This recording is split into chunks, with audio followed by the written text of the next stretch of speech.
Hi and Assalamualaikum. We are from Group 9. We'll present about controlling and auditing system development, acquisition and maintenance. Assalamualaikum and hi, my name is Nur Shahada binti Azhar. My meeting number is 264845. I will present about controlling and auditing system development. A control system development process is required to mitigate the risk of incomplete, inaccurate, unauthorized, untimely, or inefficient system development. This process should be documented in a standard corporate system development methodology that emphasizes documentation, justification, approval, review, monitoring, user involvement, and testing. This process establishes the accuracy of new applications and preserves their integrity throughout the period under review. System development process ensure only neat applications are created, properly specified, uses adequate control, and thoroughly tested before being implemented. There are 5 controllable activities pertinent to a new system development. First, system authorization. System authorization involves submitting in writing each new system request by users to system professionals who have both the expertise and authority to evaluate and approve or reject the request. The purpose is to ensure their economic justification and feasibility. Second is user specification activities. Users need to be actively involved in the system development process. The technical complexity of the system should not stifle user involvement. Regardless of the technology involved, the user should create a detailed written description of the logical needs that must be certified by a system. The creation of a user specification document often involves the joint effort of the user and system professionals. However, this document must remain a statement of user needs. It should describe the user's view of the problems. Third is technical design activities. The technical design activities is translate user specifications into a set detailed technical specifications for a system that meets the user's need. The scope of these activities is include system analysis, general system design, feasibility analysis, and the last is detailed system design. The adequacy of these activities is measured by the quality of the documentation that emerges from each phase. And the function of the documentation is both a control and evidence of control, and is critical to the system's long-term success. The fourth is internal audit participation. The internal auditors play an important role in the control of system development activities, and particularly in organizations who uses lack technical expertise. The internal auditors can serve as liaison between users and the system professionals to ensure an effective transfer of knowledge. Internal auditors should become formally involved at the inception of the process to make conceptual suggestions regarding system requirements and appropriate controls. Uh, Internal auditors should continue involvement throughout all phases of the development process and into the maintenance phase. The last one is user test and acceptance procedure. Prior to system implementation, the individual models of the system need to be formally tested as a whole. The test team should be composed of users personnel, systems professionals, and internal auditors. The detail of the test performed and their result need to be formally documented and analyzed. Once the testing is certified that the system meets its state requirements, the system can be transferred to the users. This is the most important control over the system development process. That's all for me. Thank you. Hi and Assalamualaikum. My name is Nur Aini Sofa Industrial. My matric number is 261051. I am presenting auditing system development. So auditing system development involves two things, which is audit objectives and audit procedures. So the auditor's objective are, the first one is to ensure that the system development activities are applied consistently and in accordance with the management's policies to all system development projects. And the second is the system as originally implemented was free from material errors and fraud. And the third one is the system was judged necessary and justified at various checkpoints throughout the SDLC. And the last one is the system documentation is sufficiently accurate and complete to facilitate audit and maintenance activities. So we move to the audit procedures. The procedure is the auditor should select a sample of completed projects and review the documentation for evidence complying with the SDLC policies. Therefore, several points of review are being considered. The first one is user and computer services management, which refer to the end user and IT management should properly authorize the project. Second is a preliminary feasibility study showed that the project had merit. And the third one is a detailed analysis of user needs was conducted that result in alternative conceptual designs. And next is a cost-benefit analysis, which means the cost associated with taking that action was conducted using reasonably accurate figures. And the last one is system documentation is comply with the organization requirements and standard to ensure a consistent appearance is applied. Hi and good day to everyone. I'm Kugan Sukumaran and my metric number is 267607. Okay, the next part is information system acquisition. Information system acquisition is a process of acquiring an information system that involves incorporating the software into the current technological infrastructure and integrating the software into the data and procedure for the use of user, for instance, like for corporate companies and large companies. There are two types of information system acquisition. The first is in-house development. Internal information system acquisition, which means the company develop a system themselves. Second type is commercial system. The external information system acquisition, which means that the company outsource to third parties or vendors to acquire a system. Okay, first of all, we look at in-house development. The company design their own information system through in-house system development activities. For instance, large organizational systems are developed and maintained through a systematic process known as a system lifecycle, which consists of 6 stages.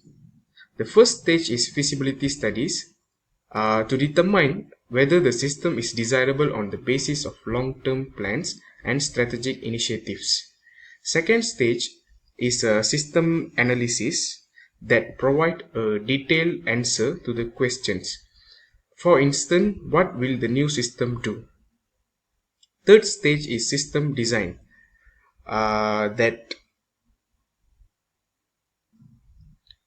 result of an extensive blueprint for how the new system will be organized.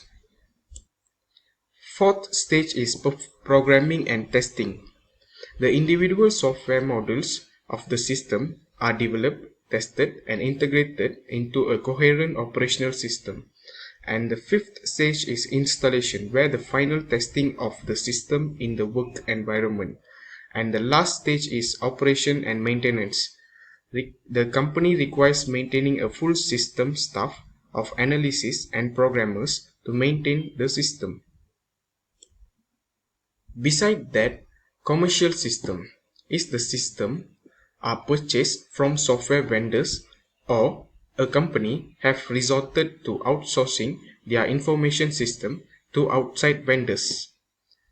This outsourcing includes transferring the major components of company systems and operation such as data center, telecommunication, and software development and maintenance to specialized company that provides its service under long-term contract and specifying the service level. There are several types of commercial system. The first type is turnkey systems, completely finished and tested systems that are ready for implementation.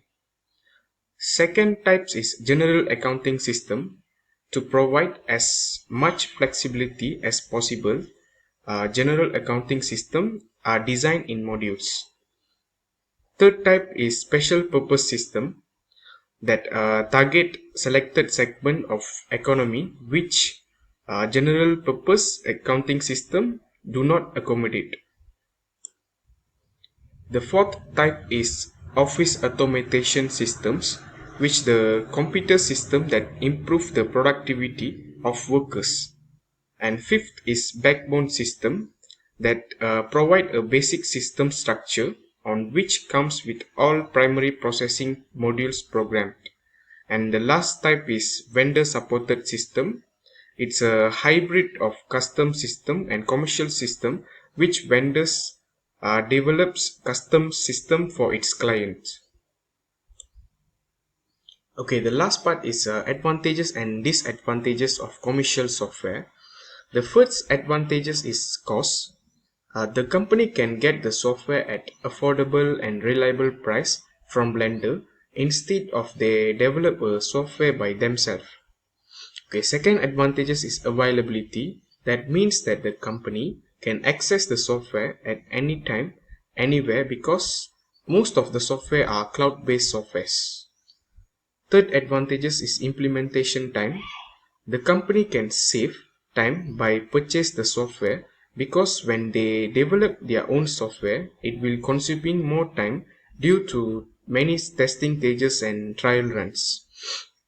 Apart from that, the first disadvantage is need for customized system because when the company purchase a system outside, it might be not customized or not fulfill the user need. Okay, second disadvantage is security issues. Hackers might get access to identify and corporate saboteurs, target company confidential data such as bank informations. Third disadvantages is maintenance. The company might need to have pay or subscribe the maintenance from vendors to maintain their software at agreed basis. That's all from me. Thank you. Assalamualaikum and hi to everyone. My name is Nabila binti Mariza and my metric number is 265420. So without wasting time, I will continue presenting about controlling system maintenance. Okay, basically the developer will develop a system to the end user according to the user needs. However, when a system was operated, anything can happen. For example, environment changes. Environment changes due to the new operating system of an organization. And secondly, features requests, which user need a different system that have been developed by the developer. And lastly, bug report, which user find a problem in the system that caused the system to produce incorrect result. So the user will send bug report back to the developer. Then the developer will conduct a maintenance to the system according to the user needs. Maintaining access to the system can increase the system corruption either by accidentally or intent to the fraud, such as unauthorized access and unauthorized system changes. In order to minimize those risks, there are four controllable activities that can be conducted. First, formal authorization. Before the system go through the maintenance process, they need authorization from management and professional developer. Second, technical specification of the changes. The technical complexity of a system should not stifle the user involvement. User should create a detailed written description of his or her needs to the developer. Third, retesting the system. After redevelopment, the system needs to be tested to ensure that the system fulfills the user needs. Lastly, updating documentation, which is preparing a document which describe in detail all the changes towards the system. In a large computer system, application program and data was stored in source code on magnetic disk called Source Program Library (SPL). Okay, therefore, this section deals with control technique and procedure to reduce unauthorized access and unauthorized system changes in SPL. SPL can be controlled through SPL Management System (SPLMS) software. Okay, SPLMS control for critical function. First, storing program on the SPL. Second, retrieving program for maintenance purpose. Third, deleting obsolete program from the library.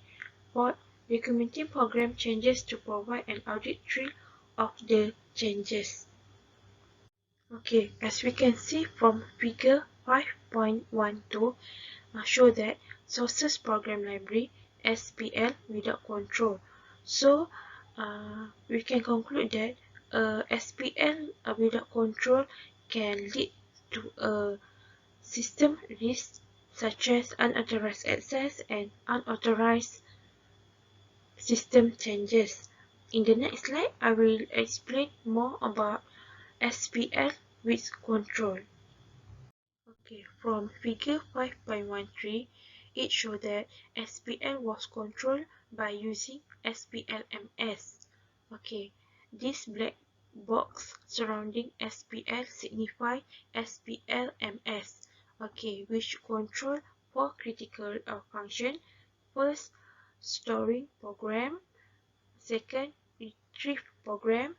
Third, delete program, and lastly documenting program.